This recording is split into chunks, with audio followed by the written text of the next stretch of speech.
Can you hear me now?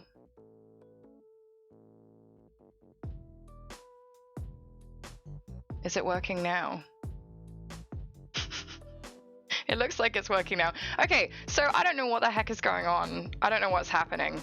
My mic was working literally when we did the sound check a few minutes ago. I did a recording and everything, and it was fine. And now it's like, nope. So I'm going to be terrible sound quality on this little tiny microphone today, I think. Do I sound okay? Do I sound all right? Do I sound terrible? I don't know what the heck is going on with my mic. Thank you for bearing with me. It's literally on and was capturing fine a few seconds ago, so I don't understand what the issue is. But thank you for bearing with me while I got that sorted. You sound like a gamer. Thank you.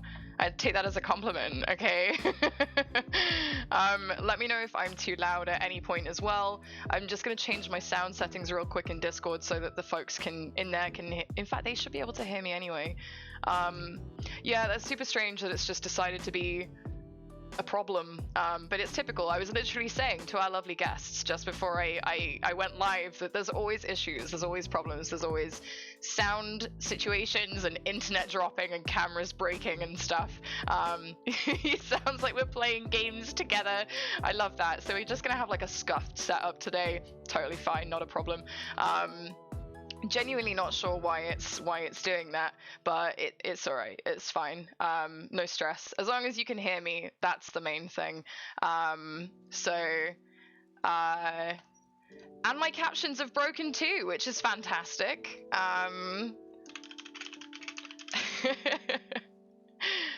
I'm just gonna unmute for you all real quick to say that my microphone has stopped working and the captions have stopped working. So I'm doing some troubleshooting real quick. So if you can hang on for a few minutes, that would be fantastic. And I'm hoping that you can hear me, folks. I'll be back in a sec. Yeah, I don't know what on earth is going on. This is interesting for sure. So yeah, something is having problems. I'm just getting new caption links to people. I'm sure you know this, but the captions are probably connected to the other source. I did not think about that. I will switch that over real quick. That'll be why mine isn't working. Let me just grab that real quick. Default microphone to this one. Done. Okay, that should be fixed now, in theory. In theory. Can anyone see my captions? Oh my goodness. This is like every problem that every streamer ever has. There we go. There we go. It's woken up again now. Perfect. Is this a bad time? No, it's no different to every day on my stream. Okay. So everyone can hear me. The captions are working. Let me just double check that the guests can hear me.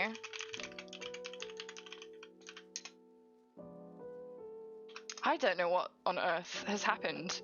It is working. Okay, fabulous. What I was saying was, hi, I'm Ellie. I am an It Gets Better project ambassador. My microphone has literally just completely died. It's not even working. So I'm one of the lovely ambassadors that is doing this little segment, these streams on this channel over the next few months. This is the third in my series of game dev panels that I've been doing. So far we've spoken with folks from production and folks in creative roles who've had to wear a number of different hats through working in indie and working in on multiple projects at once through freelance and things, and folks who've kind of like progressed through different roles as they've moved forwards through their career. And today we are chatting with some lovely folks who are making a very queer game, who have had backgrounds in all sorts of different things but have landed in game dev. A couple of them were hobby devs before now, and they are making the lovely Himbo Hunter, which we won't be talking too much about because we're definitely going to be focusing more on these lovely folks and their experiences and their livelihoods and their careers and stuff.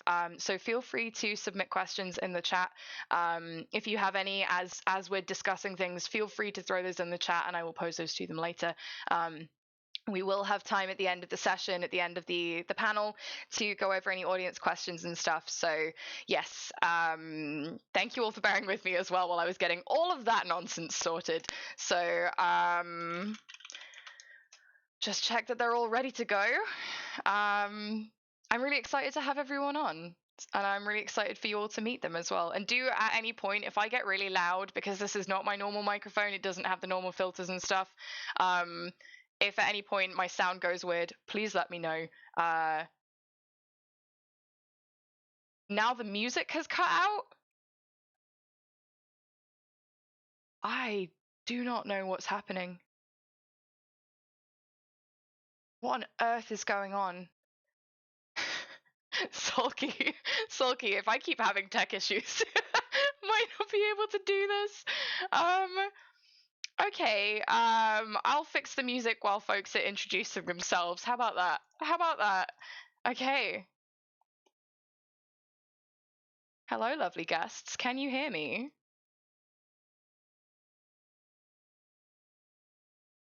I can't hear any of you. I don't know what is happening. The whole of the internet is having a problem. Okay. Perfect timing. Hang tight, folks. If you could unmute and maybe have a little chat amongst yourselves so I can tell if your sound comes back, that would be delightful.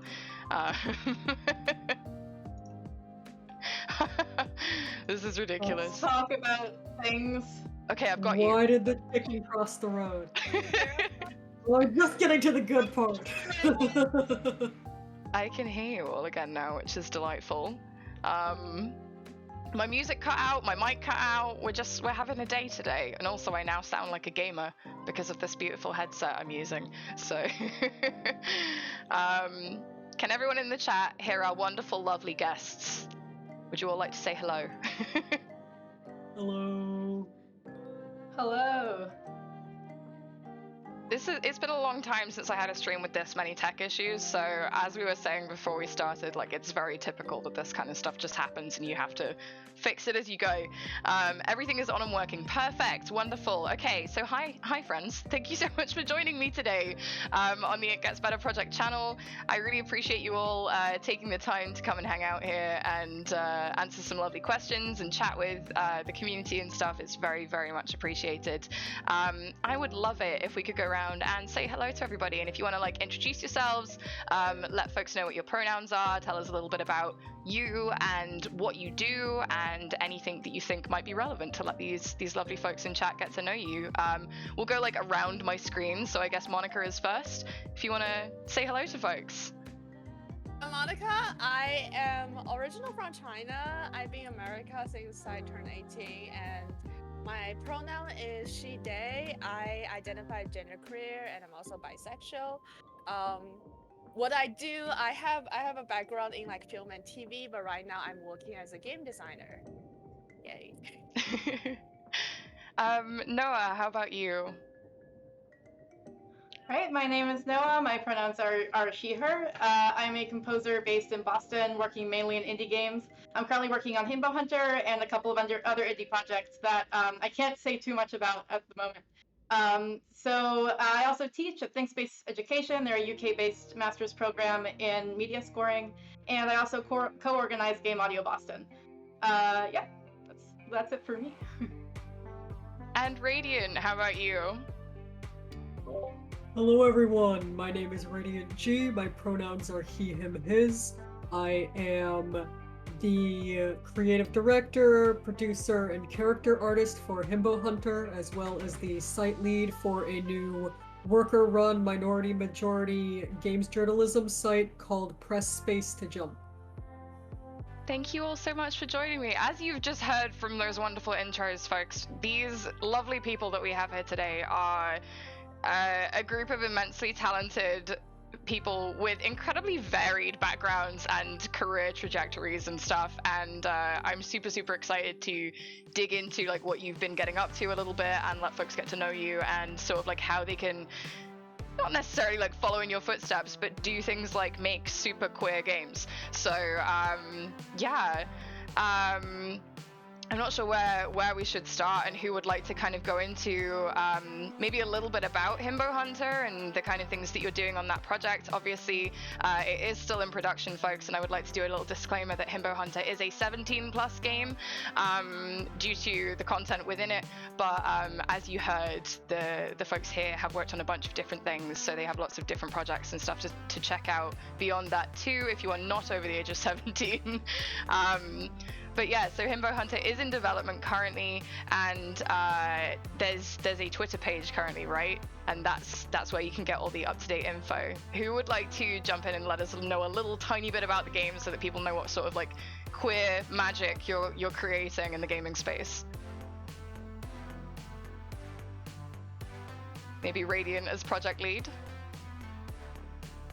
No, that's Monica. Monica. Okay, sorry, my bad. Yeah, I just wanna, if you can let me know in the chat if you can hear me now, because I just see someone in the chat says they couldn't hear me. Yes, I think you had the delay thing going on initially, so when you said hello, it kind of cut you out. But yes, as always, folks, if there is any sound issues, just give me a heads up. I'll adjust people's volumes and things. Okay, yes. Himbo Hunter is a queer inclusive dating sim aimed so the story is actually in 2021 I gave a GDC talk as part of the Sexy Micro Talk where I'm neurodivergent. Yes, you can hear me. That's great. Okay. So as a neurodivergent person who's also really into dating sim, I have interviewed a few people and noticed there's this issue is a lot of dating sim are very heteronormative, and also a lot of dating sim are very it's set in high school, which as someone who's almost 30 and it's weird. So we decided to make a dating sim that is queer inclusive, that is like friendly and warm, that is also like can be entertaining for people, for adults. Just because like romance does not has to look very one-dimensional. It doesn't has to like, we want to tell people that you can enjoy romance in like different ways, but also like we want people to have like a fun playing experience that does not restrict by their identities or like any other things that may tie you down in your real life. But in this game, we hope people can feel the joys and people can feel the warmth and fluffiness.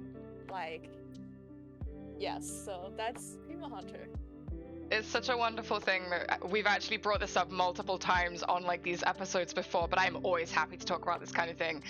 Seeing the upswing and the kind of like, it's not quite a tidal wave yet, but this new like influx of indie games where there is so much representation and diversity in the cast, in the mechanics, in the art, you know, like the character design and things, and like it can only really be a good thing for the players and for everyone's fellow game devs and stuff. And like seeing projects like yours sort of coming to life and watching folks like you all making these sorts of games is just fantastic, and the kind of thing that we can only hope for in the future that happens more.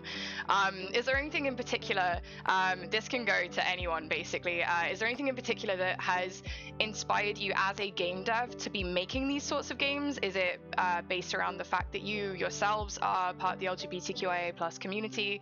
I know, Monica, you spoke a little bit about not seeing things that would necessarily appeal to you because like things are set in high school and stuff in dating sims. Is there, like, throughout your career, have you had anything in particular that has inspired you to push you forwards to make something that reflects you and your peers and colleagues in the games industry? Maybe Noah wants to answer to this? Sure, yeah. I mean, as you know, as a contractor, I've worked on like a variety of different projects, and I think this is the first project where representation has really been like front and center. And it's just, I've worked with some great projects. I love like all the devs I've worked with, but there's something really, really special about working with people who have had similar experiences to me, knowing that we're making games for people who have been underrepresented in games and really want games like this. Like there aren't enough games like this out there, and I'm just really proud to be like part of making that. Yeah, I had this experience being a queer teenagers. Like when I was in like middle school, high school, I really loved like romance books. I love like romance game, and I just again I'm a lot older now, and like back in the day, you just couldn't find any queer related romance content on like mainstream like in bookstores or like in mainstream like PlayStation stores or like those mainstream. You just couldn't find those, and the only way to but like for me, and also I grew up in a family that is not very support. We don't talk about sexuality. We don't like so. I was able to explore my identity through fan fictions, through a lot of underground media, and it's really what like helped me sustain, gave me the hope to, get through a very tough like teenage years. So that's become for me as a creator, like the reason I want to be a game designer, the reason I love to be like working entertainment is I want to bring hope. I want to bring like that and like positive energy to people who are in really tough time. So being able to like promote my like this game in like such a like a public platform and being able to talk about it and like talk about my identity is something like teenage Monica would never ever dreamed about. So to me, this is like a very wonderful and lucky experience to making game with people. And the other thing is like when you're like a closet teenager, you don't really know other queer people. Like you just I for many years I was living in this assumption that I am weird and there's nobody else like me. And now being able to work with other queer game developer and being able to work on a queer media and talk about this publicly is extremely wonderful.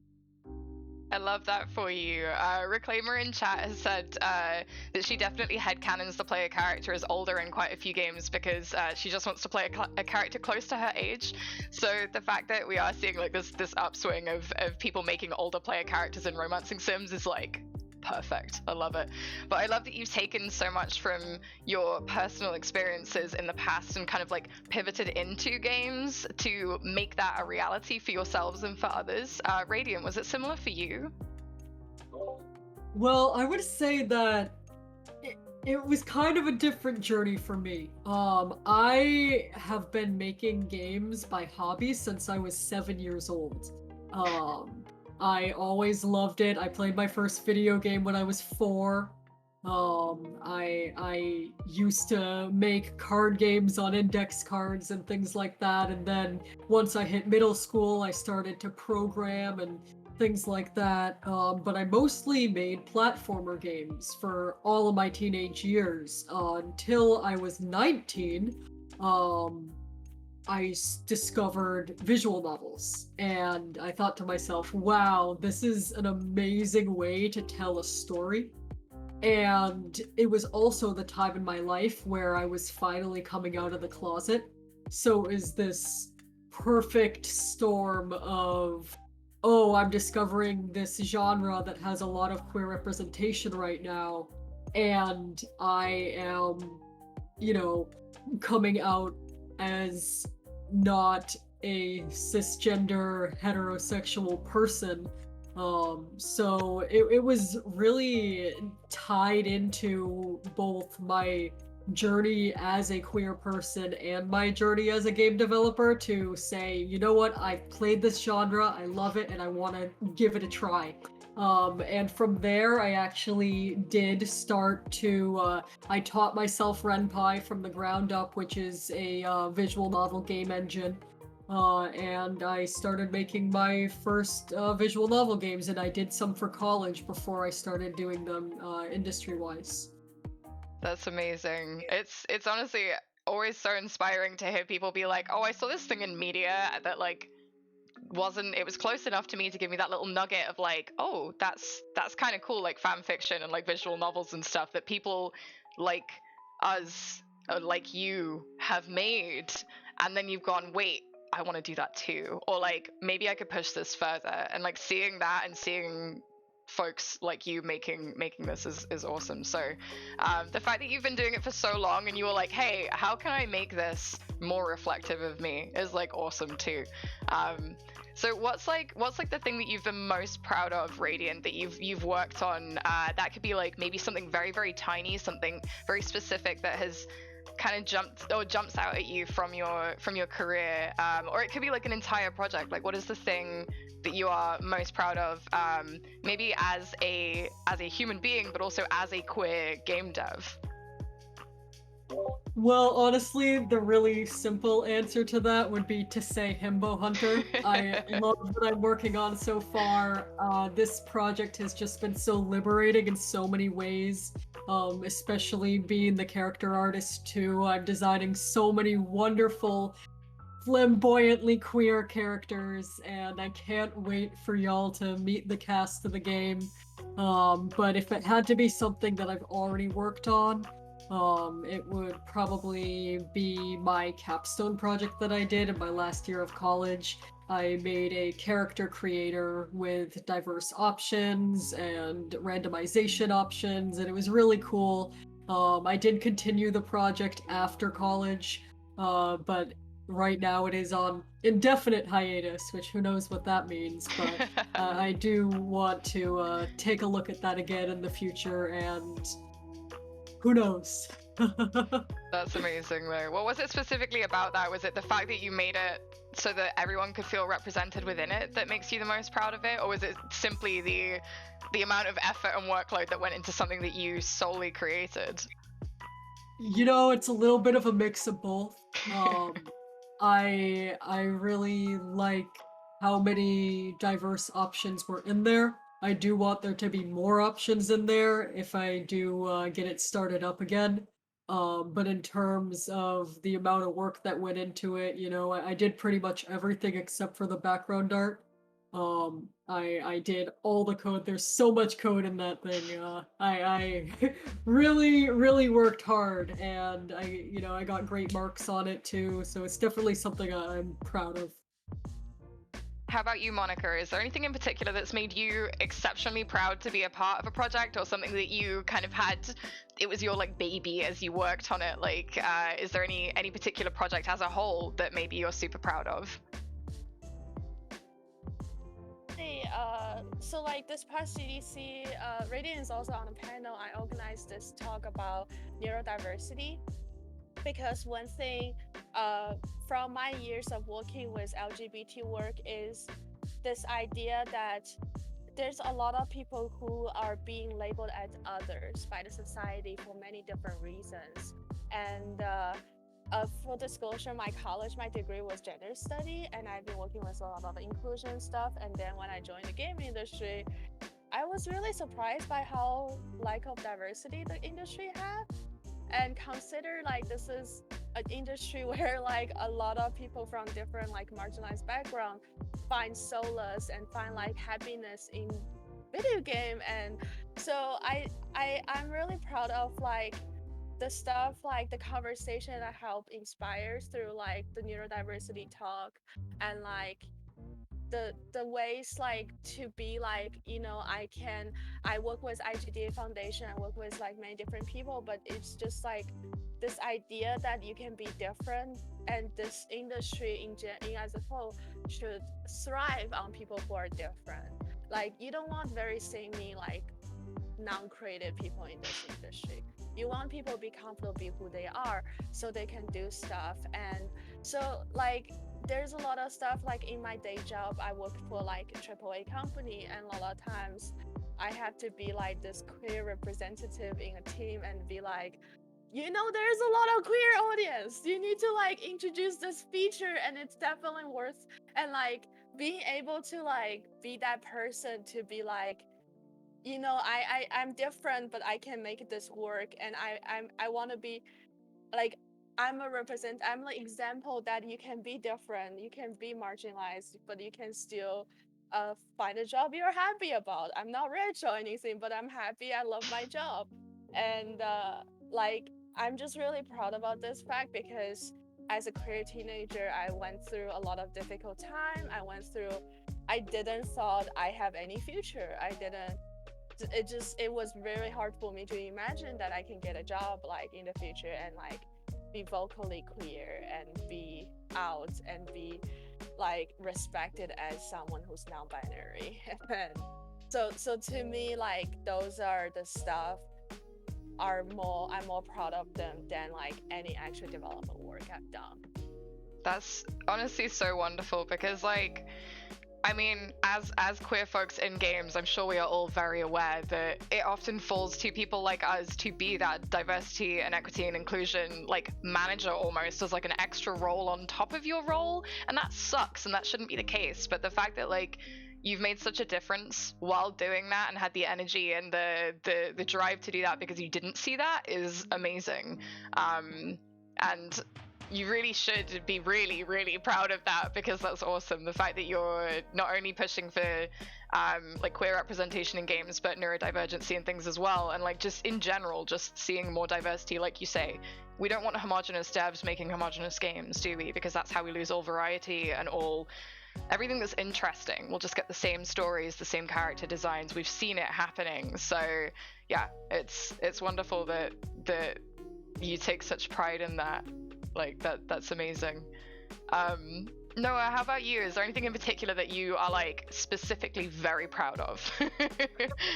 Well, I mean, I'm first of all very excited for the future because I just realized this like as you two were talking that all of the projects I'm working on now put like diversity and representation at the forefront of what they're doing. And I think that's pretty cool. Like I hadn't actually like really stopped to think about that. I think that it's a great sign for where we're going with indie games in general. In terms of the projects that I've worked on so far, I think I'm most proud of a game called The Token War. It is a fantasy strategy game with a fully orchestral score. It had about 30 minutes of music. And yeah, I'm just kind of simply proud of it because I really, I'm very proud of the audio I made for that project. That's amazing. It's something that we've spoken about a little bit on the previous episodes of this series, but like simply seeing more and more indie games coming out that have this diversity and this representation, not only within the project itself, but within the teams, is kind of, it's really emboldening almost, seeing that like you look around and you're like, wow, all these people are completely different to each other, and that's incredible. And the fact that that is such a prevalent thing in indie shows that it will shift within the industry as a whole, hopefully, if we continue to keep pushing for it and stuff, because like people like you lot making games, like there's so many amazing indie devs making these often completely bizarre, wild, fun, sad, like colorful, dark games. Like there's so much on offer because all these people are getting these opportunities, and I think we're starting to see that kind of shift higher up as well, that people are realizing, oh, maybe we shouldn't make the same games every time. So yeah, it's wonderful that you can sort of look around and see that in all of your projects that you're on. Like that's fantastic, and that makes me so happy. It makes me happy too.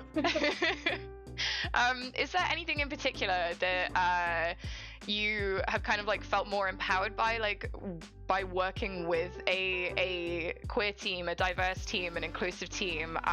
Like Monica, is that something that you try to implement from the ground up when you start projects and when you lead projects, or is it something that just sort of happens as you begin development and you progress through development? Because you like, do you sort of set out with the mindset to create a team that will empower each other, or is it just something that people are drawn to that are also diverse and marginalized? Me, I definitely intentionally to do this, and largely is because my experience trying to get to the industry, it was like a few years ago, but like I have been so many people telling me I couldn't do it because my identity. when I try to be a game designer, and like I have so many people be like, well, maybe you should just do this job and that job, which is more suitable for women, like female identifying person. Especially I'm really into like combat design, and like combat design is one of those, like if you go to combat designer meeting, like it's really intimidating because you just have a lot of guys, and like they have like there's this weird stereotype that you have to fit certain look, certain like style to even like get opportunity to do the things. And like, so to me personally, I have experienced a lot of like being rejected because my identity. And also I have been working on a team where it's me and like 40 other cis straight guys. And what happens when you're working on this team is my voice doesn't my own identity and my voice does not really matters, because you're always being vetoed. And also like it's really hard to like I want to create stuff that's colorful. I want the rainbows, and like I want things with love. And like you said, when you work out like teen old dudes and they make really dark stuff, and you any suggestion you have like regarding diversity about the content, they just look at you and be like, you're crazy. So like when I build my own team, to me it's very important we have a diverse team. Because as someone who is like grew up in a different country and came to America later, I really appreciate when people have different identity and different culture. It's a lot more interesting, and also it makes the team dynamic a lot more healthy, because you don't have assumption about like what everyone is gonna think. You don't have assumption about like a lot of communication. So like to me, it was like a very like one thing we definitely like for Himbo Hunter. It's definitely a team built with intention that we want to have more diversity, but also just because the fact that it's much harder for marginalized people to find opportunities to game industry. So like if I like one thing I want to do is, if I'm providing opportunity to people, I want to providing opportunity to for people who wouldn't otherwise get it. And like if they're a cisgender straight white dudes, they probably have a lot of other opportunities, and like they don't need like this. But so, and also because of that, our team, like we are very important about safe space. We are very important about self-care, and it's about like we want to. I'm the belief that you're making a media and a products that aim to bring joy to people, so you should having fun making it. You shouldn't feel too if you feel like overly miserable making something is wrong. You need to like check what's going on. So like to me, yeah, I think for us, for Himbo Hunter, it's definitely and also because Himbo Hunter is the goal is to be very inclusive. So we want to like work with people who understand the goal and who align with the value. Yeah, I think there's a really good like point to take away from that, isn't there? That if you're making something that appeals to you and represents you, like although you are the only you on this planet, you are completely unique and wonderful in your own way, there are people who have shared experiences with you in whatever form that might take. So if you're making something that appeals to you, that is going to appeal to other people. So there's only like a tiny group of people making the same projects and products all the time.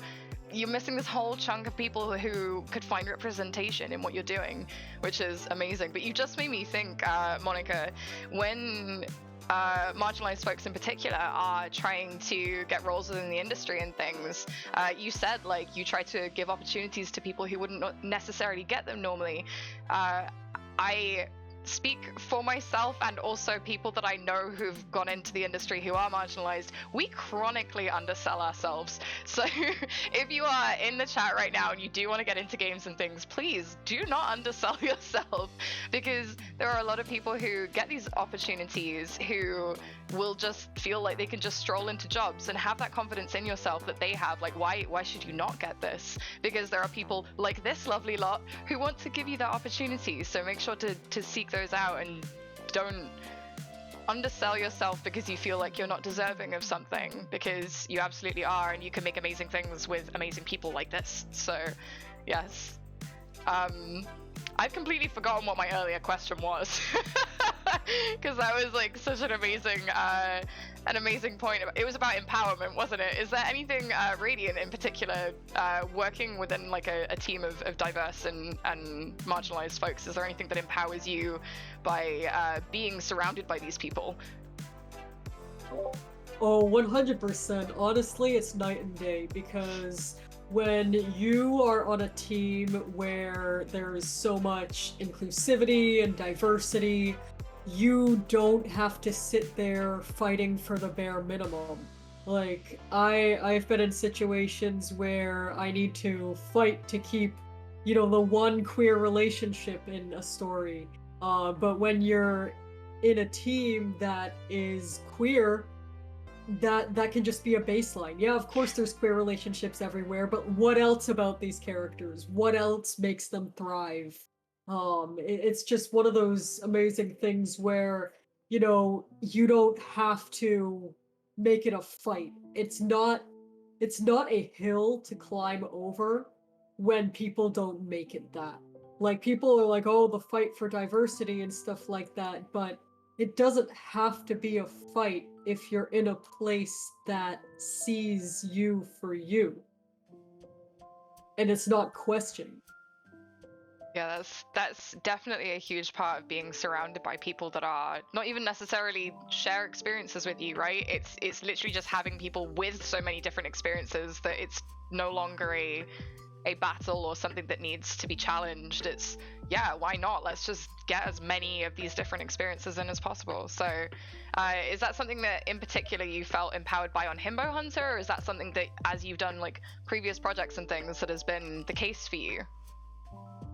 I think Himbo Hunter is really cool because of the fact that there's no pitfall of falling into like a checklist. Like, I feel like there are so many places that are trying to do better, but will look at diversity being like, oh, we have a gay character, oh, we have a black character, oh, we have a disabled character, but it doesn't have to be like that. Especially when you have like representation on the team. We're just telling stories that relate to us, that relate to people we know. Like, it doesn't have to be like this weird robotic thing that you often see in certain like AAA or Hollywood movies and things like that. Oh yeah, cliches left, right, and center. It's it's painful. Right. Exactly. You don't need the cliche. You don't need the tokenized characters. Like, let's leave that in the early 2000s. Yeah, you just need real people, because believe it or not, folks, believe it or not, there's gay people everywhere. So just there are like... gay people everywhere. Gay people everywhere? I Yeah. actually have a funny story about that. When I was younger, I was a YouTuber, and I had a little friend group there. And when we first met, we were all identifying as straight, and now none of us do. Not a single one in that group. We were actually, funnily enough, talking about this in the episode that we did on Monday, where one of the guests is working on a very queer furry game, and when everybody joined the project, like 50% of the people were already identifying as some aspect of LGBTQIA+, and now it's like 90% of them, because they've learned more about themselves as they've been making the game, and they've realized that these experiences that they're hearing about are really resonating with them, and it's like, oh, maybe I'm actually gay. Maybe I'm actually a furry, you know? So it just goes to show like how important it is that folks like you make these experiences for people, because even the people that are making them are learning and growing as the production goes on. So yeah, that's amazing. For sure. I the lead on Mars Vice, Ruri, is a very good friend of mine, so they've talked to me about this sort of stuff on the project too. yeah, it's hilarious that that's even a thing, and the fact that so many people have come to that conclusion is amazing. Noah, how about you? Is there anything about being surrounded by people that are like you, or as not as diverse as you, but a diverse group of people that you're working with? Is there anything about that that's empowered you, whether it's on Himbo Hunter or on any other projects? Yeah, I mean, I think Monica and Radiant have already put it like amazingly, and I don't have too much to add on top of that. But I think, yeah, it's great to be in a group that's both similar to me in a way that we've all kind of had this experience of being queer, and like we kind of understand each other on this fundamental level. But also we're different enough that we have the strength of diversity. Like we have a diverse writers room. We run things past each other in meetings and get different perspectives from everyone's different life experience. And I think it's really like it only contributes to Himbo Hunter as a whole. That's amazing. We love to hear it. What was it about video games that kind of like drew you in? Because I know you've all sort of like vaguely mentioned it briefly at the start, and as like you've been talking. But like I said right near the beginning, you all have very different backgrounds and you all have very different roles in the project. And what is it about video games that made you go, yeah, I want to like go and work on that, and I want to make a queer version of that, or I want to like impart my creativity into that thing in particular over the sort of other avenues that you've had in your careers? Noah. A lifelong gamer. I mean, I started playing games on Windows 95, like with my dad. Like we played all the old point-and-click adventure games. And then I became like an Xbox kid, and like I've had a string of consoles since. And yeah, I'm just super super passionate about games as a medium. It's just such a part of my identity. And then I'm also a lifelong musician. My parents are musicians. Music has always been part of my life, and so it kind of made sense. I would make music for games. But yeah, I love it. I briefly considered going into film scoring, and I find that they're just obviously the games industry is not perfect, but it's just such a different scene. Like people are so much friendlier and just so much more open to inclusivity. And I mean, the film scene can be really really harsh, really really about like who people can be like definitely not as nice and welcoming. I don't make like a sweeping statement. There are plenty of like really great people in the film industry as well, but yeah, just games across the board. I think I've noticed that everyone has like a lot of people in games have had this experience of feeling like they're kind of on the outskirts, and so I feel like people have a tendency to make you always feel like you're welcome and like you're in their in group. And that's something just really really unique that I haven't experienced in any kind of other context. It's so funny that you bring that up. Full disclosure, folks, me and Noah met earlier this year in a park. Like, we met through a mutual friend and just started chatting in a park, and then funnily enough, this all happened. So there is, there's just this amazing group of people in games that it's one of those weird careers, isn't it, where you can give your whole life to it because it is like a passion thing for so many people that do make games. So yeah, that's amazing. Monica, how about you? What like drew you to games on the whole?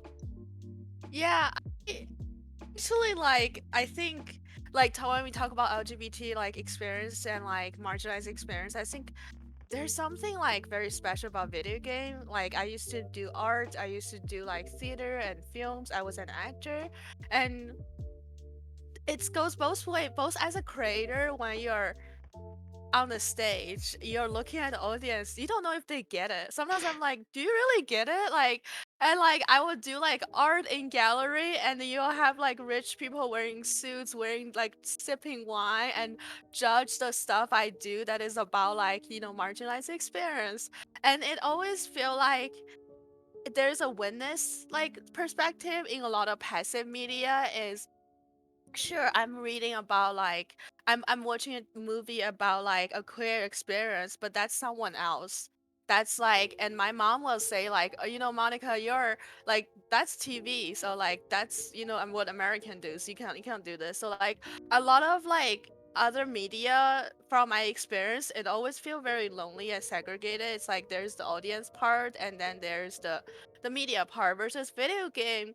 It's interesting because a game is not complete until it's being played.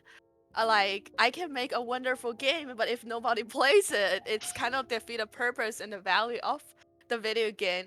But also on the other hand, by playing a video game, you can have an active. They gave the player the agency. They gave player an active experience about what it's like to be queer, what it's like to be like a furry, or what it's like to be an elf.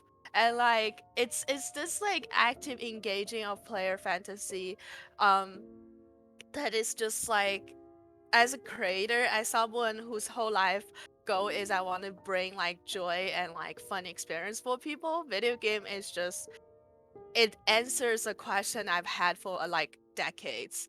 And but on the other hand, it's like, from my experience talking to people, video game allow us to experiment our identity, to experiment our fantasy in a safe space that wouldn't otherwise be safe or be accessible for a lot of people.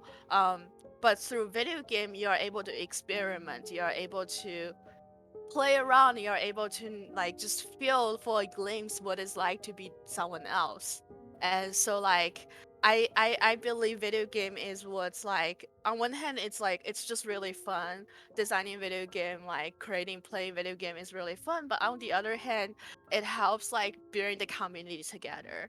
And it creates this unique experience that we are very lucky to have thanks to technology. So yeah, that's why like I really glad I landed in video game. And like this is like, after going into different media, this is my answer for a lot of questions.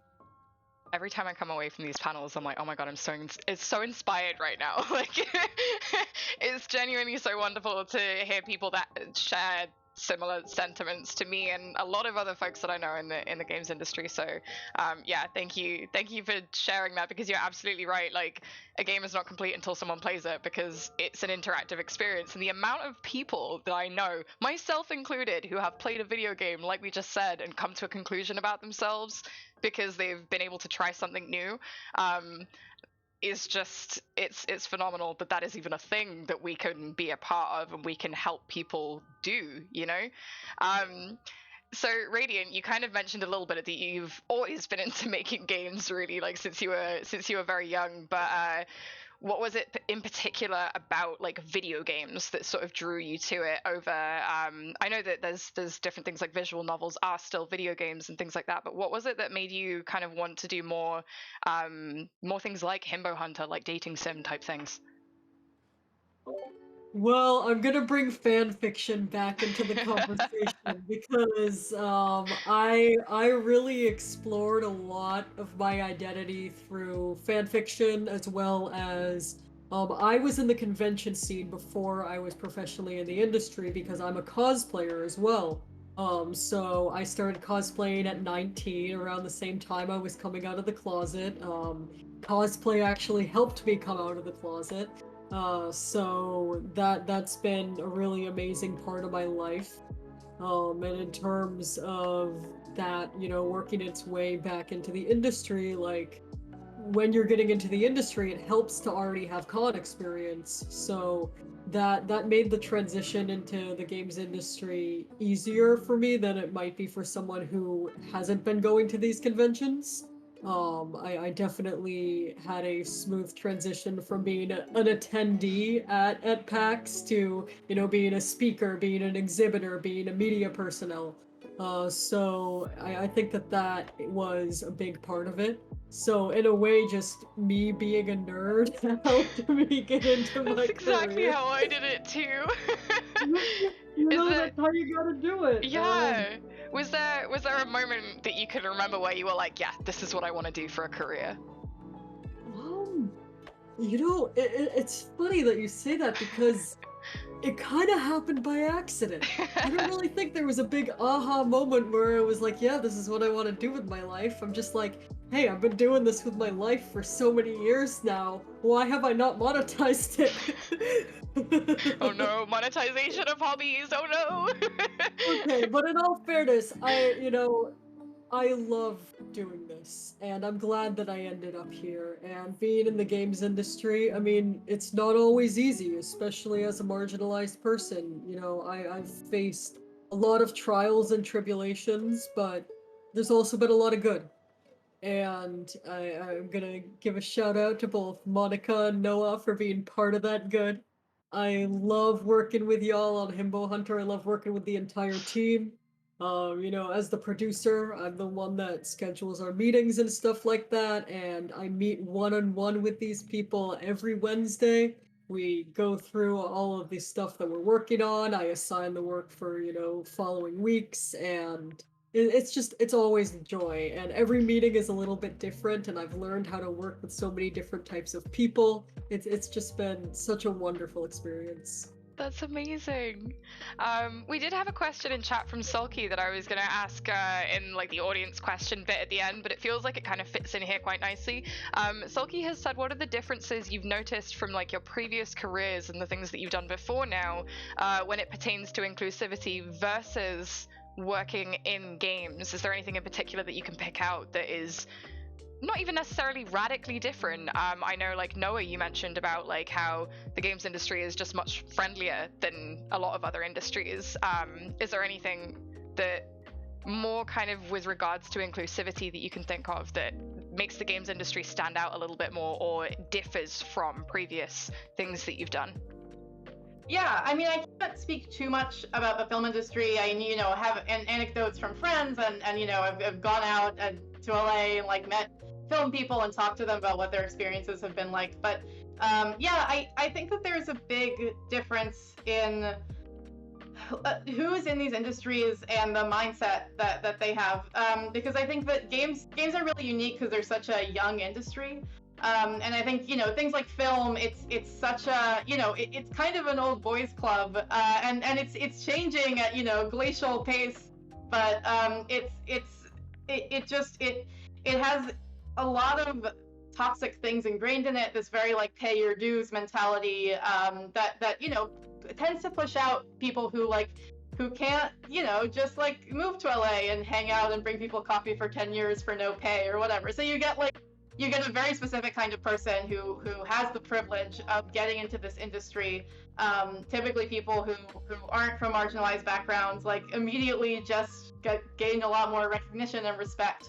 And it can be really tough. And I think in games, because it's younger, because it's more, actually interestingly, I think because it's tied to industries like the tech industry, you get people who are a lot more conscious of like work-life balance. Because you get people who are like, oh, I can just like go be a programmer at like a FANG company, and so they know what the other side looks like, and they demand those same kinds of rights from the companies they work at. So I think that we have that advantage that we're kind of tied into younger industries where there's more cognizance of work-life balance. So yeah, I mean, I maybe went on a little bit of a tangent there, but yeah, it's a young and exciting industry. It's becoming more and more diverse, and I like that a lot of the discourse is around having a healthy work-life balance. Radiant, how about you? Is there anything, as you've like transitioned into being full-time games as opposed to a hobby developer, like is there anything that you've become aware of with regards to inclusivity versus when you were sort of doing other things?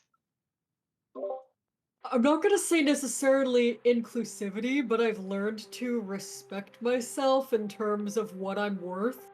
I think that back when I was a hobby dev, there were times where other people who liked to make games too, but were monetizing things or were, doing that. I feel like I was like, oh, I want to just like make games with you or whatever, and I would do things for free that I realized I should have been compensated for, but like I didn't know any better. I was a silly teenager. So now knowing like my worth and knowing that what I can do is a skill that is worth something, a lot even. It has been really good. I really feel that a lot of people, when they first get into games, can fall into this sort of pitfall of being so hungry to get their foot in the door that they take a less than ideal position. It's not worth it. Know your worth. That is so important. If it means, waiting another 3 months before you find the job, make sure you're finding one that's right for you, because you don't want to be somewhere where you're doing a bunch of work for several hours and you're paid $10. It's not worth it. You will look back on it and be like, I can't believe I did that. Yeah, it's a real issue, isn't it, in games in general, with people crunching and people overworking themselves to prove themselves to remain in a situation because it's such a desirable position that they're in, which is again why it's so fantastic that so many indies are giving people opportunities where their talent is valued and respected and their time is valued and respected. So yeah, I appreciate you saying that very much, because I was also one of those people that did not value my time and energy, and it's really important that people keep talking about that, because everybody deserves to have their time respected. So Monica, is there anything that you have noticed compared to previous careers and previous studies and things that you've done that where the games industry kind of like has a difference with regards to inclusivity? Yeah, it's one thing very different is like most of my experience in different type of entertainment, and one thing very different in game is there's this mutual understanding. The game cannot be done without team effort. You need artists, you need programmers, you need designers, you need producers. Like everyone understand we are on the same boat. We need to swap together, otherwise the boat sink, we're all gonna drown. And like this sounds crazy, but when I was in theater cannot be done with one person. But there's even in theater and in film, there's this strong sense of auteur. It's like, you know, the director and the main stars, they are important. The rest, you're replaceable. And like there's like doesn't have like, I think one thing that helps a lot with inclusivity work in game is this idea that we really need people. We need people with different talent. We need to get along with each other. Otherwise, the game will never be made. So which is very different, because when you are in film and stuff, there's this idea is like, do we need that grifter? Do we need that like person holding camera? And like you do, but like they don't get treated as important people as in game. So like, but another thing is different is video game these years, like it wasn't always the case, but these couple years, companies are actually doing work for diversity. Like instead of, because I have experience where when I express the difficulty of me getting opportunity as a marginal people in other industry, and people will just look at me be like, I'm so sorry, it sucks to be you. And versus like in game, like I think there's this very important thing is a lot of people in game acknowledge that there is a diversity issue. Acknowledge and like aware, acknowledge the issue is a very great first step to, like, you know, putting effort and different stuff. So to me, like it's really refreshing in like a game industry where people acknowledge the importance of teamwork, and people acknowledge like how important it is to have diversity and inclusion. Yeah, it's not like, oh, I'm so sorry that sucks for you. It's how can we help make things better for people like you and get more people like you in this space. And like you say, that's only a very recent thing, which sucks in itself. But like Noah said about it being a younger industry, it's definitely rapidly progressing and changing as things move on. Like things happen in the games industry. Often they kind of explode, and then a situation causes change to be made, which sucks in itself. But like the fact that it is even doing that, whereas like you say, like theater and TV and movies and stuff, is the change is so slow at times that it's so difficult to even make a difference. But yeah, it's wonderful to hear that from you. We are going to take a little bit of a break real quick. We'll take 5 minutes for folks to go and like run to the bathroom or grab water. You all better hydrate, because it's important that you hydrate. And we'll be back in a few. Please, folks, feel free to throw any questions you might have for these lovely, lovely people into the chat, and we'll get those on the list for the end of the stream. And yes, we'll be back in a few minutes. Make sure you're taking care of yourselves, and I will catch you all very shortly. See you in a few.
Like, my bedroom.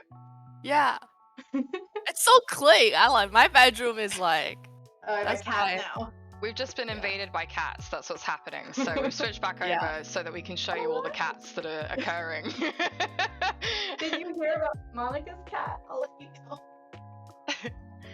Look at these beautiful animals. This is the first time we've actually had a pet guest on this. We did have a very, very angry corgi on episode 1 that had to be escorted from the room. But I usually like keep my dog out of the room when I'm streaming because he just comes in and grumbles at me. So yeah, it's lovely to see that we have cats present, and if they start licking their butts, it's just live streaming. Okay, it's always the case. I can, quick censor. I hope that everyone had a good break and you've all refreshed yourselves and you're ready for part 2 of this lovely live stream that we're doing. We're going to be getting into folks' roles a little bit more, like the kind of things that you do as freelancers, as people who work on multiple projects at the same time, and sort of the ins and outs of your day-to-day and how that can vary between projects too. So I don't know who wants to go first. Let's ask Radiant. What are like your kind of things that you predominantly focus on when you're working on games? Like, what does your, because you have a lot of roles on Himbo Hunter in particular. Is there anything that stands out within those roles as like your day-to-day like mandates? That is very true that I wear a lot of hats in this industry. That's indie for you. Literally, I wear a lot of hats too, but that's another story. I would say that the stuff I talked about earlier with all the production and the meetings and running that stuff and scheduling when people get work done is a lot of my, in and out daily sort of stuff. But it's kind of convenient that I'm the producer, creative director 2 in 1, because when I set up the meetings, then I go into the meetings and I give creative direction in the meetings. So it's 2 for the price of 1. And then, I'm also doing the character art, which I have been working on, and I'm really excited for y'all to see stuff when we do share it. So that's sort of all my roles for Himbo Hunter, and then also I am the site lead for a new worker-run journalism site called Press Space to Jump. We cover a bunch of different games over there. I also run our meetings. I am the one that's doing all the number crunching and the analytics and stuff like that. And I also run social media for both Himbo Hunter and Press Space to Jump. So that's I do a lot of things during the day, and people are like, well, do you have time to sleep? And the answer is yes, I actually do. I'm very good at managing my time within that. So those are a lot of my daily tasks, and I also do writing over on the other site. I am the beat writer for news and guides about Apex Legends, which is my favorite video game. I've been doing that since 2020 and writing about that game in general since early 2020. So that's pretty much everything that I am mainly doing right now. Just pretty much everything, I always listen. Yeah, I always love speaking with indie devs because it's always like, well, I run the social media and I do a lot of the art and I like do the rigging too and I do some of the music, and it's like just one thing after another, and then it's like, and on my secondary project, and then you list like a whole bunch of other stuff. It's amazing. What's your favorite part of your job? Are you allowed to share your favorite like thing that you like doing at work? That would be like choosing my favorite child. But I do love writing about Apex Legends. Before I was in the industry professionally, I was a blogger, and I would always blog about the shows and games and stuff that I liked, so it's cool being able to do something that I always loved doing at a professional level. So that's definitely one of my favorite things, and I'd say the other is the character design and the character art. I love creating characters and bringing them to life, from the very first sketch to the final in-game art. I just love taking that journey with the characters and building their worlds and their atmospheres through the lines I'm putting on, be it a page or a screen. Um, that means a lot to me. And if anybody watching right now has ever done any art or wants to do more art, do it. Draw when something comes to you. You never know, what might just be a sketch on a piece of paper. One day you might revisit it, revamp it, and it could be a character in a video game 3 years later. I feel very called out right now. I trained in art and have very much let it fall to the wayside. So I'm like, oh dear, I gotta get drawing. Noah, how about you? What kind of things do you get up to on like a daily basis within your role? Because you, like you said, you work on a lot of different projects. Like, how is it kind of juggling all of that? Do you get confused between like the music stuff for like different things that you're doing? I really, really love it. I really love being a freelancer. I've had 9 to 5. I had a 9 to 5 job, but when I graduated, I worked as an administrator at my college, and I hated going into an office and doing the same thing for 8 hours. And I just love how dynamic it is. Because I'm working on so many different projects with so many different people, different types of music, different styles of sound design. So like I can wake up and I also teach. So typically I'll do some of my teaching stuff in the morning. I might have lessons, or I might grade assignments.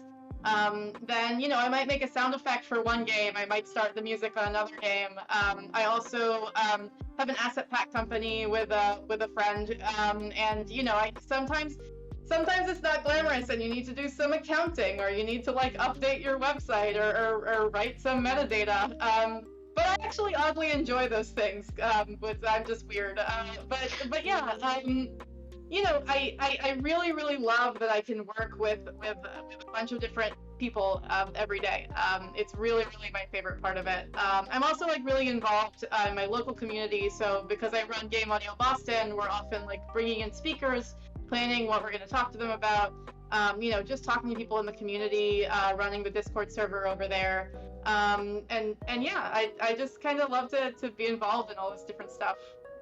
Nice. So yeah, I think a lot of people, when they think about audio, there's a bit of a difference, isn't there, between like composing and being an audio person in games, because it kind of sounds like you're wearing both hats at once, in that in indie, if you are audio, you are audio.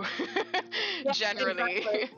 Yeah, I didn't actually like sound designing in the beginning, and I've really, really found the joy in it, because it's, I like you said, when you're an indie, you usually are an audio lead on the project that you're on, and you might subcontract a few things, but you're kind of responsible for that whole audio world. So I've really found the joy in learning the different skills. But yeah, I mean, a big part of it is also just finding more work and constantly looking for projects. And again, it's not as glamorous, but it's it's looking for job postings, it's sending out your reel, it's reaching out to people, it's keeping connections alive. A lot of it is just kind of the business side of it as well. How about you, Monica? What kind of stuff goes on in your day-to-day, like, that you're allowed to share, obviously, and how does that vary depending on like which project you're on at any time? So I'm a game designer, and my job is, on one hand, it's creative, so like problem solving is like try to figure out different stuff. But my day-to-day mostly is communication. So like I have to communicate with programmers and deciding like the workflow, the implementation, and writing technical documentation. And then I have to communicate with like artists about what art do we need, and like do wireframe, do like designer art. And so like I will do like very crude designer art, and the artists will make it pretty. And then I will also talk to like sound designers and audio person, and learn how to like communicate the need of the game, despite I have no idea how music is written. But like it's like about communicating with different people, and depends on the project. Like a lot of times, sometimes my job, like part of my job in Himbo Hunter is biz dev. and it's about like communicate the game to like people like publishers and like outside people. And like in my day job where I work as like in Pipeworks, as like we work like AAA contract, so you're communicating your game to like different stakeholder, your clients, the lead designers, the studio directors, and like try to like let people know. So you're like kind of the one in between, try to make sure nothing falls apart and everything works well. But on the other hand, a lot of stuff I do is what some people would call being the ideal person, but I think that's a very miscommunicated term, because whenever there's issues in game, the decision needs to be made. It's my job to do research, to like play like the game in this genre, to understand my audience, to understand what's the tradition, and then making decision based on what is the goal of the game, how do we achieve the best player fantasy. And so it is like one of like, although I only have one job title, but like I do a lot of different stuff. And when like halfway through the production, when things are in engine, I have to go into the engine to make sure things feel good, to make sure I like conducting playtesting with different people, and I gather feedback and to create best playing experience, because I am the owner of player experience, which is a very vague thing. Like, you know, and like it helps me because I have ADD, and like it's really hard for me to just focus on one thing. And the joy of being game designer is you're always like thinking like 100 different things, and you're always like caring about different stuff. And also like same with Noah, because each games are different, every day is different, every part of the game has a different challenge. And it almost like one thing really makes me happy being a game designer is there's no right answer in video game. Films, a lot of stuff already figured out, and like a lot of stuff is just like, oh, we already know how to do the best shots, there are different shots and stuff. Versus in video game, it's like when you have a different console, when you have different processing power, when you have a different client, things are different. You can never repeat the same lessons and just hope everything works out. You're always gonna encounter new challenge. Always gonna encounter things you can never imagine. And there's a lot of uncertainty and how to navigate the uncertainty and like navigate the risk. And there's this risk and reward. So like it's on one hand it can be really busy and chaotic, but on the other hand, as a neurodivergent person, like I really enjoy my job, and I think I thrive in like environment like this. And another thing I think I want to mention as a game designer should do, I think more game designers should do, is taking care of your teammates, because always be aware whenever a game designer has a light bulb moment, it's actual work for the rest of the team. So always make sure you don't overscope, make sure like your teammates are like, you know, having enough work to do but not feeling overcrunched. And like crunch is bad, like it's part of game designer job to make sure we make decision based on how much work it actually takes, and make sure your teammates like are all like there's a lot of uncertainty, like you can't make sure everyone is happy, but it's my job to make sure everyone's work is manageable, and to make sure we create the best products with like the limits we have. I feel like it's really pertinent to say at this point as well, like whenever you're looking into games industry roles, if you are like interested in getting into the industry, regardless of where you're sort of aiming for, it's really important to be very specific about what it is that you want from a job, and to research all the different names of that possible job. Because like for me, a big thing for me is I get headhunted for a lot of production roles despite being a marketer, because my job title was product manager, which makes people think that I was in production. So actually I was in marketing.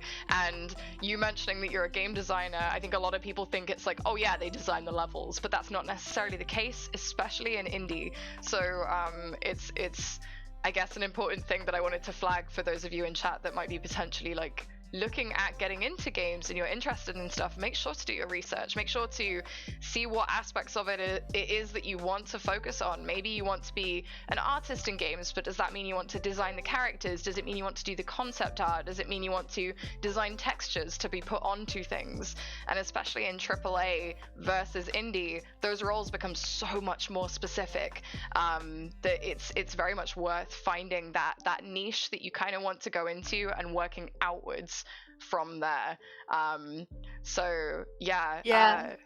Also, like, if you apply job, read the job post. Like, game design is one of those positions. Like, my job right now is game designer. In some companies, it's called system designer. And in some companies, like, there's different name.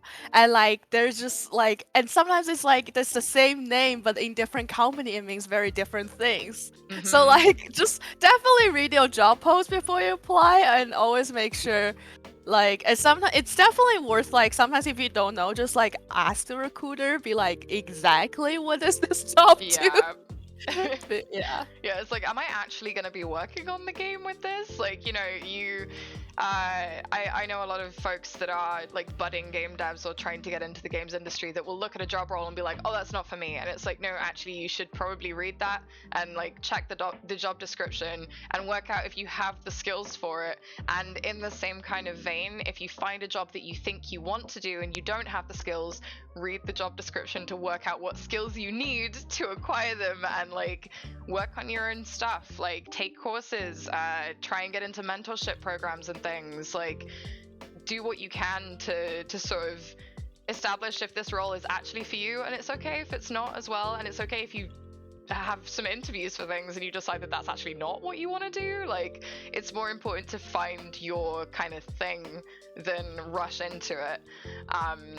Is there anything at all that that you've kind of benefited from, whether it's like an education program, or maybe like an online community, or a mentorship scheme, or maybe even just like a Twitter account that tweets good advice or something that's really kind of helped you, or that you'd like to sort of direct people that might want to get into games towards? Radiant, can you think of anything off the top of your head? I would say that there are definitely more options for people who are already in the industry who want to connect with each other. One that's really been awesome for me is one that actually started as a German group called FemDevs Meetup. And that's been a great resource in both. They occasionally have online meets. They also share resources in there. I've gotten free tickets to a convention through there before. Like, it's just been a really cool environment where everybody's super supportive. And while, you know, some of their stuff is set in Germany, they also have global stuff online. So that's definitely been a good one. There's also a new group that me and Noah are both a part of that's local to our area, that there's been a few in-person meetups for, and that's been fun. In terms of other global groups, this isn't specifically in games, but if anyone's interested in animation, there is a Discord server. There's vetting to get in, but there's a Discord server that's both for industry and students. That's anyone queer in animation. And that lists a lot of different job offers and opportunities in there. Is there any, I know you just mentioned local stuff. I'm not obviously gonna like out where you live or anything, but is there any particular advice that you have for finding local kind of groups and things? Because I know it used to be, when I started out in the industry, it used to be like on Facebook only. Is there any kind of advice you have for folks wanting to find local meetups or local groups or local game devs and things? If you're looking to connect with people locally that are queer and in games, honestly, the way that I found out about the group that I'm talking about was actually through Lex, which is like a social app. It is 17 plus, fair warning, like I think you have to be 18 or older to be on it. But if you are, there's always cool queer meetups happening on there, and there's a lot of overlap with games on there as well. So definitely check it out if you are an adult. Monica, is there any groups that you've kind of been a part of or you know of that are super beneficial for diverse folks wanting to get in the games industry? Yes. I want to plug this program that helps me get into the industry. Well, it's not how, like, it helps me to establish confidence and like helps me a lot, which is IGDA Foundation. We are opening public application very soon. You do have to be 18 plus, but if you're a college students who are interested in joining the game industry, or if you are just adults who want to work in game, and IGDA Foundation they have diverse coalition where they helps marginalized folks who's interested in game industry, and they have a online program where you get talks from different people from different if you're I want to work in the game but I don't know what job I wanted. It's a good place because you get to talk to people in different positions in the game industry and see ask them what do they do. But also the other thing you mentioned, mentorship is so important. One thing IGDA Foundation does very well is mentorship program. They pair you with a mentor and you get to talk with someone who can help you applying jobs, and just for me it's very important to have someone who just cheer me up and telling me I can do it. And but these are all very important stuff. And when it's come to looking for local events, I still want to say if you're in one of those major cities in if you are living in one of the major cities around the globe, you should always look into local IGDA chapter. It's a good way to connect with other game dev and can do to know what are the game scene is. Whenever I move to a new city, I will try to reach out to a local IGDA chapter just to see what are the other game dev events in locally they have, and what are the game company in this area, and it's a very good way to meet people. Another thing is I'm personally not involved with this, but I have friends who's involved is Code Caven, which is also they have this program where you can learning programming skill, game engines, and learning game experience, and to learn different classes about what it's like to be a game dev. And they're also target towards diverse talent. So these are just a few I think I can think about that could be very helpful. Otherwise, if you go to sorry, just quickly, but if You're you totally go to fine. a lot of game convention, I think IGDA Mentor Cafe will be hosted in different larger game convention, and it's one night. You just it's 3-hour thing, but you can register and you can talk to someone in the industry and make connection that ways. So yeah. Yeah, Code Coven is one that's actually come up in every single episode that we've done of this. So just another vouch for Code Coven if you haven't already checked them out. They do fantastic things. So yes, I think that's a big thing about you mentioning bigger organizations that have more local gatherings as well. It is worth, even if you think that it's not a possible thing, do a little bit of research, do a bit of Googling, check on Twitter and things like that to see if there are local meetups, if that's more of your kind of speed.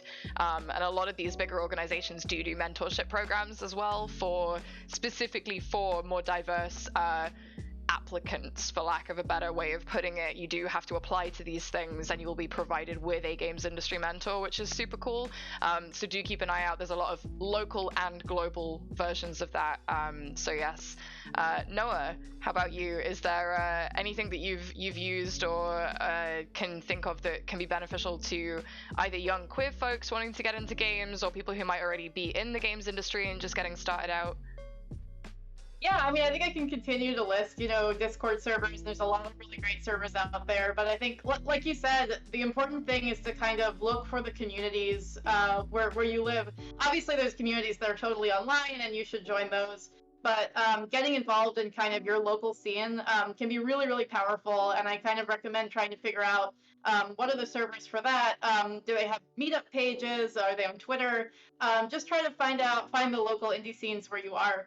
I kind of have made a habit of every time I'm kind of hanging out on Twitter and I see, a group that looks interesting to me that's either audio specific or just indie dev, I go to their website and see if they have a Discord server. So just kind of start collecting these groups. Certainly, like Monica said, join your local IGDA chapter. There's a lot of really great resources out there. And then another thing that I want to mention is game jams. I think it's one of the coolest things you can do when you're starting out to really, really help you build your portfolio and your connections. So to those of you who aren't familiar with game jams, It's basically you get a predetermined time period, usually around 48 hours, but some of them, can be a week long or even a month long or several months. And you have to make a whole game in this period of time. And it's just really a great low stakes way to practice your skill, no matter what it is. I mean, no matter what you want to do in game dev, do game jams. Because yeah, you'll learn how games are made, even on a really small scale. If you screw it up, not a big deal. It happens all the time, and it's a learning experience. And you might come out with some stuff that you're really, really proud of and put in your portfolio. And I've had a couple of game jams lead to more work in the future just through connections that I've gotten there. I brought people onto projects that I've worked on because I've been like, oh, I worked with like an awesome pixel artist on this game I made in 48 hours. I bet they'd be good at like a real game. I mean, some of these games are great. They're certainly real games. But yeah, just really, really recommend looking into those. Itch.io has a calendar of game jams. They have ones like every day. So yeah, go check those out. So Radiant has actually just thrown a game jam into our little chat that we have going for the purposes of this live stream, which is an LGBTQIA+ game jam that's happening at the end of August. So if you are interested, you can go and check that out. I've just thrown the link into chat, so you can go and have a look at that if you want. But yeah, game jams are one of those things I think that we actually were speaking about one the other day, because Calamity, who we had on the last episode, she made a game through a game jam that lasted, I think it was 11 weeks or something, and then published it afterwards, took the time with the team to like polish it up and publish it, and they now have a little mini studio brand like off the back of this. So even if you just want to meet fellow game devs or people that are in the same boat as you and wanting to polish up their skills or meet other people, they're great. But to kind of go back to the whole valuing your time thing as well, do not like crush yourself trying to get these games out in game jams. That's a really important thing to note, is that they're meant to be fun. They're meant to be exercising creative muscles, and exploring maybe things that you don't really get the chance to do on a day-to-day basis, because they are like, okay, quick, go make the game. So yeah, I think that's a great point, because you will come across people who will take it way too seriously and really, really push you for like a game that you're making in 48 hours. And it's okay to say like, no, I'm not doing that. Like this is a 48-hour game. We're all here to have fun and learn. It's also important to set expectations when you meet your team, because some teams do want to like take it, super seriously, and that's fine. Just set your expectations in the beginning, and if anyone's making you uncomfortable or making you work more than you have to, just remind them you're making a game in 48 hours and it's a learning experience. Yeah, it's not the end of the world if it doesn't get made. Like it's meant to be a place where you can try new things and experiment and maybe do things that you don't normally get to do. So people do take them very seriously. So but yeah, I know so many people that have had amazing times with game jams. So yeah. I do want to recommend this Oh, one. Monica, you're now very quiet. Sorry, on my end. Oh my at god, least. I'm so sorry. That sounds better. That sounds better now. I do want to recommend this one game jam called Buddy Up Jam, because my experience with regular game jam has two issues. One is, as a person with disability, make a game in 40 hours is a lot, and like I need to sleep. And on the other hand is it's a common, like, for people with marginalized identity, you don't really get to do the stuff you want to do at a game jam. So like, especially if you're a game designer, so there's this like organization called Buddy Up Jam, and like you can find them on like itch.io and Twitter. But they're really good because two things. One, it's 2-week jam, so you will get to have plenty of sleep, not feeling like your life is like really urgent. But on the other hand, the one thing I really, really love about them is you submit a form telling them what type of game you want to make and what type of road would you want to try out, and they will pair you with like other people so you can work together as a team and you get to do what you actually want to do, rather than like a role someone just stuffed to you because we need an artist. And so yeah, that I definitely like check out if you're like someone who's also queer and like with disability, or just want to sleep. 8 hour every night, and that would be a very good opportunity too. So that was called Buddy Up Game Jam, right? Yes. Amazing. Yeah, that is a big thing. I think a lot of the this is another thing that I'm sort of noticing as the industry is changing a little bit, is these sorts of events are always very geared towards like people who are like, yeah, I'm not going to sleep for 2 days, I'm going to make a game, it's going to be amazing. It's like, actually, I can't do that. I have chronic fatigue, so I'm going to work in my own time. And the fact that more people like us are making these events means that there is more accessibility within this sort of thing, and that, yeah, it's wonderful. So the fact that there is that, where it doesn't just force you into a role to do something that you're going to essentially crunch on for 48 hours is great and definitely worth checking out. So yeah, I guess a good next step off the back of like talking about the kinds of organizations that have been beneficial to you is, what would you have liked to have known before starting out in your role or in the industry that you wish someone had told you? What is the wisdom that you would like to impart on the future generation of game devs and the people who are maybe a year into working in the industry and stuff? What is the one thing that you wish you'd known that you'd love to share with someone? Noah? I think the one thing is that it takes time. It takes a lot of time. It's kind of all about the long game. It's totally okay if you have a day job when you start out. You don't get work right away. It's really all about building those relationships, getting to know people. They bring you onto projects. They know people who bring you onto projects. But I think for everything in game dev, but like especially in audio that can tend to be very oversaturated, it can feel very frustrating when you start out. But if you put in the time and just you keep going, you eventually get those gigs and you get those leads. I think a lot of people tend to feel like imposters when they have day jobs and they work on audio at night. And it's like, I have news for you. If you've made audio for anything or any game or any project, you're doing it. You're working in audio for games, and it just takes time to be able to do that full time, and that's totally okay and really very normal. So have patience in every aspect of everything. Be patient and keep trying. Yeah, I feel like that's very appropriate for pretty much all of games, isn't it? Yeah, absolutely. Monica, how about you? Do you have anything that you wish you'd known, or any wisdom that you'd like to share? Yeah, I want to say, like, don't be afraid to like wander around or like start somewhere else, work your way towards. I think unfortunately the industry sometimes can be a little bit ageist.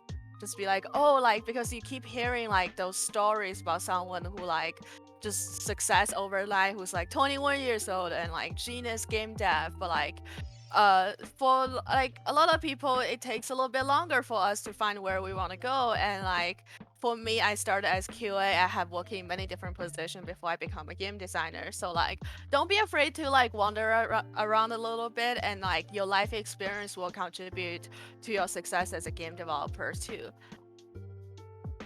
How about you, Radiant? Any wisdom any wise words you'd like to impart? Well, I would say before I come up with my own nugget of wisdom, thank you for everything that y'all said about game jams, because that is all stuff I wish I had known before doing my first game jam, because I did get overworked, and I am glad that everyone here who is listening will not have to go through what I went through. So that was awesome advice, y'all. Definitely listen to that, because, a game jam is not that serious. It's not life or death.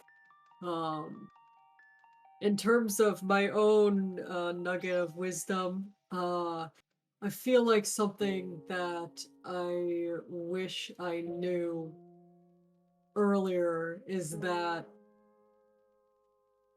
your skill set is enough. Like I don't know, I feel like as someone who was a hobby dev for such a long time, I'm like, oh, but I did that for fun. Can I really do this sort of stuff professionally? And then I realize, oh, I've already been doing this stuff at like a professional level. There's no reason for me to not be doing this professionally. Like, I had a lot of imposter syndrome. I still deal with it sometimes, and sometimes people will be like, oh, well, if you work in indie, you're not a real dev, or like, oh, if you work on romance games, you're not a real dev, and like, I just laugh that stuff off, but like, at the same time, like, there is an amount of imposter syndrome, but I think it's really just crushing that with a baseball bat, bam, bam, bam, bam, and being like, yeah, I'm enough, like, I know what I'm good at, and if there are things you have to learn, be open to that too. Like, there are definitely things that I've learned on the job. If you see a job application that you really want and you don't know how to do some of the things on there, apply anyway. Apply, because you never know what's going to be the right fit.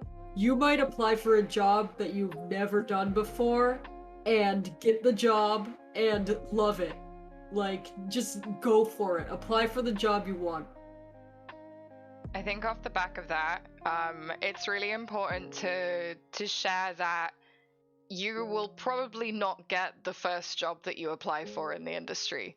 You will probably not get the 5th job, the 10th job, the 70th job that you apply for in the industry. And do not lose hope, because if you are continuing to further your experience and your skills, and you're continuing to look at what it is about your portfolio, your skill set that is not quite there yet, as long as you are being introspective, not even necessarily in an overly critical way, just saying, well, what is it about this job that I didn't tick the boxes for? How can I be better at that kind of thing? Like, keep applying. Do not lose hope. I know people that have applied for 200 jobs and then they got their dream job after that. And it's literally, it can sometimes just be the right time, right place, right people, So do not lose hope. Keep going. You will get there. And so many of us have had to go through that with you. So know that you have a shared experience even in that too. So I have one more question after just saying that Reclaimer has said in chat that Monica, off the back of what you said, the experience working in other areas and moving through different departments and different roles and stuff will help you be better in your current role because you understand how it fits amongst other people's roles in a company, and that is really important.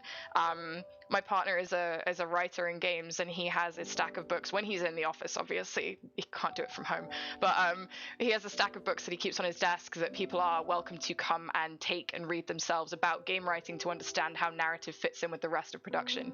So learn about different roles within the studio and the production and things, because that can make such a huge difference when you're interviewing and when you're starting out and stuff. Literally just understanding how production works is huge in some cases. So yeah, I guess my final question, which is always like my favorite one, is what is your favorite instance of queer representation in games? What is the one maybe that spoke to you as a little baby gay? What is the thing that stands out to you? It might be your favorite thing that you've ever seen. It might be something that you thought was groundbreaking at the time when you first played the game. What was it? What is your absolute favorite queer representation in games, Monica? No pressure. Definitely Gone Home.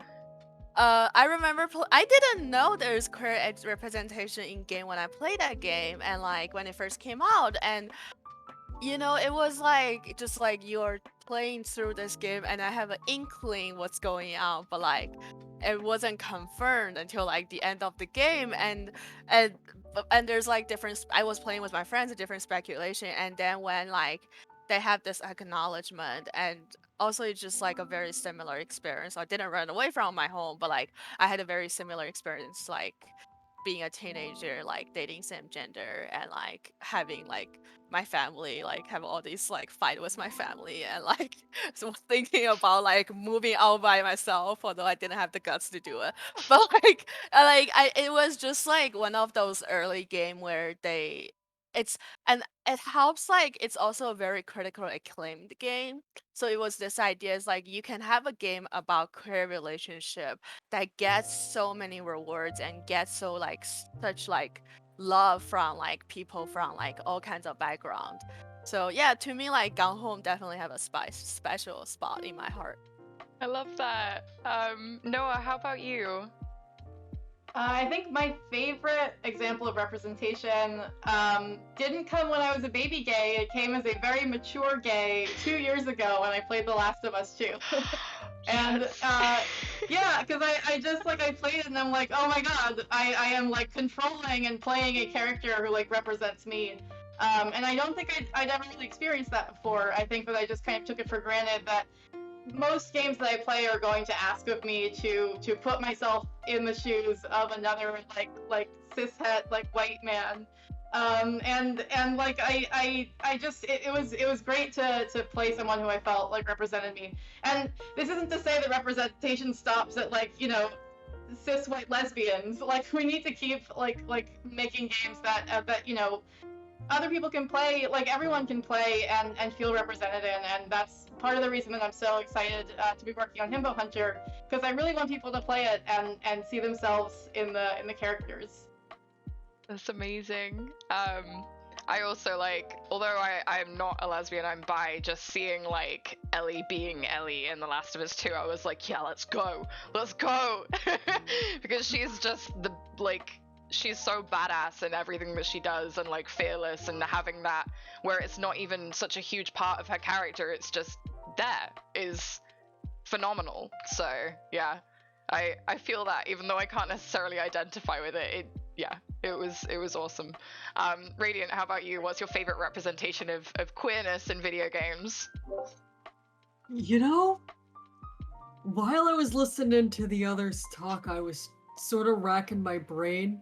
I do have representation I like, but that big moment, the big aha moment where I see a queer representation on the screen that also I feel represents me, hasn't happened yet.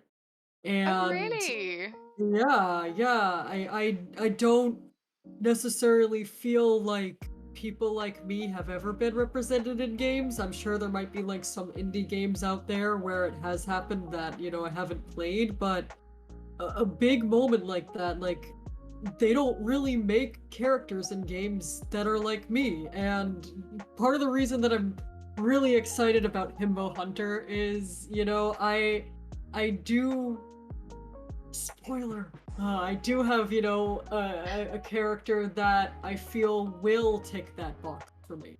And I'm really excited for when I get to share that character with everyone. And it's going to be a big moment for me because this character means a lot to me.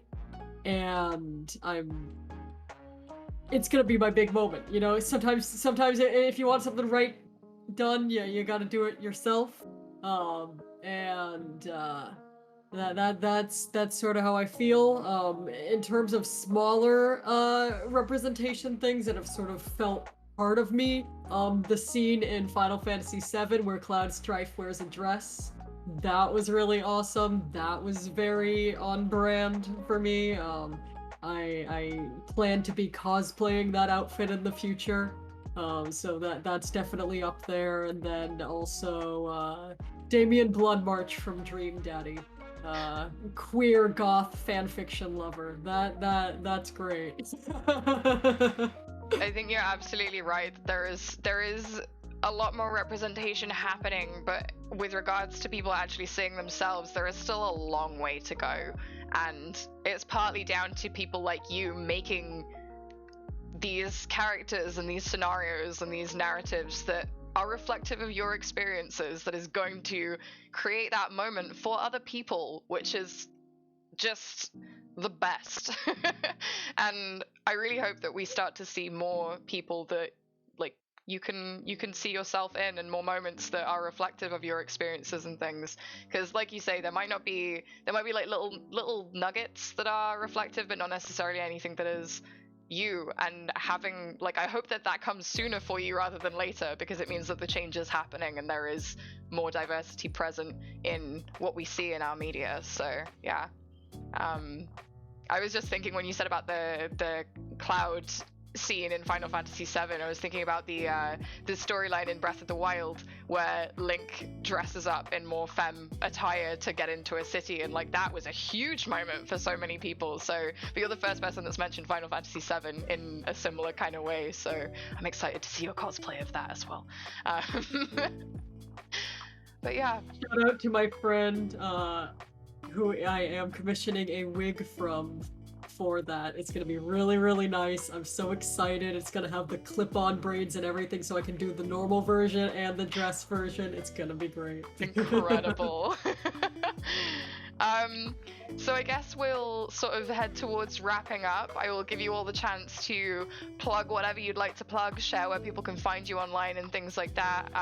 Before we do that, I just want to say a massive, huge thank you to all of you for being so honest and open and offering up your insight and your experiences and sharing so much with everyone today. Like, it's genuinely, every time I do these panels, I'm so humbled by the people that come on and share their experiences, and this has been no different. This has been incredible. So thank you for that.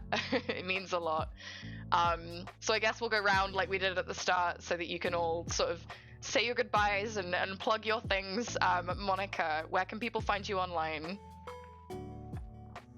You can find on Twitter on designer Monica, and I'll occasionally post picture of my cat. if we need an incentive. I love how good your cat has been, just sat on your lap I this know. whole time. Noah, how about you? So you can find me on Twitter at Noah Beasley, spelled the way it is. I guess it's not.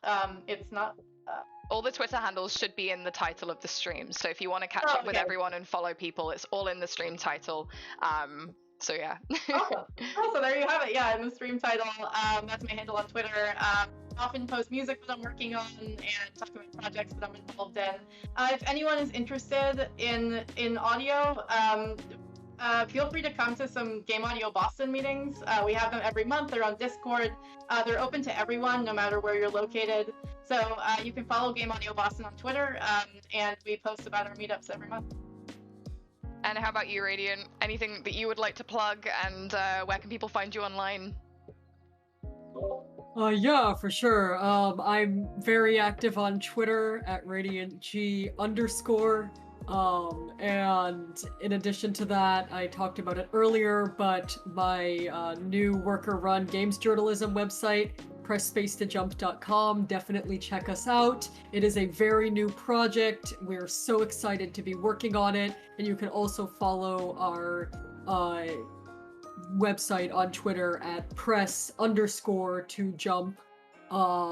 That would be awesome to get more people on there. We are working so hard on building something great. The fact that it is worker run is really exciting for us. So yeah, definitely check out that project, pressspacetoJump.com. Thank you. And I am just throwing the Himbo Hunter Twitter into chat. Obviously, all of these lovely folks here are working on Himbo Hunter. Right now, the Twitter is the place to be to keep up with all the development updates and things like that. So if you would like more information, make sure that you are following that to see what everybody's getting up to on that project, and to get more info as it's ready, because it is still very much in development. So I would also like to say a huge thank you once again to everybody here today, and thank you all for tuning into chat as well. I appreciate you very, very much. And I will be back in, oh goodness, mid-August. I'm back for another game development panel, just like this one, where we're going to be talking about community management and community roles and social media management. So if you'd like to meet some more lovely, wonderful queer folks in game dev, make sure you tune in for that, and drop the channel a follow to see more lovely, amazing ambassadors doing various different streams and talking about their experiences and the experiences of others with incredible guests. Seriously, thank you so much to everybody involved with this. It's been an absolute pleasure once again. I will see you all soon. We are going to find somebody to raid.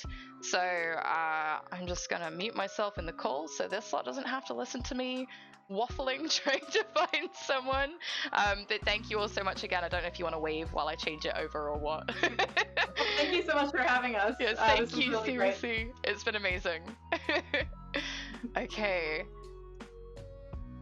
Hello, it is just me for now. We'll find somebody. We'll see if any of the other ambassadors are live so that we can go and raid into someone. That would be fantastic. Give me just a second. Also, if folks want to throw into chat any of the ambassadors that are live that you'd like to go and see, that would be great. Is anyone live? Yes. Okay. Should we go see Spring Sims? Let's go see Spring Sims. Thank you so much. Can we get the raid message? Is it just !raid? There we go. If you want to copy and paste that raid message into Spring Sims chat, that would be delightful. I'm not sure what they're playing, but we're gonna go see them. Thank you so much again for hanging out today, folks. I appreciate it more than you could know. And I will catch you all very soon back here on this lovely channel. If you want to keep up with me, I am Ellie Joy Panic. You can find me on Twitch, Twitter, Instagram, all under the same name. I look forward to seeing you in the future. Let's go and raid Springs, shall we? I will see you all soon. Thank you so much again. Take care of yourselves. Bye.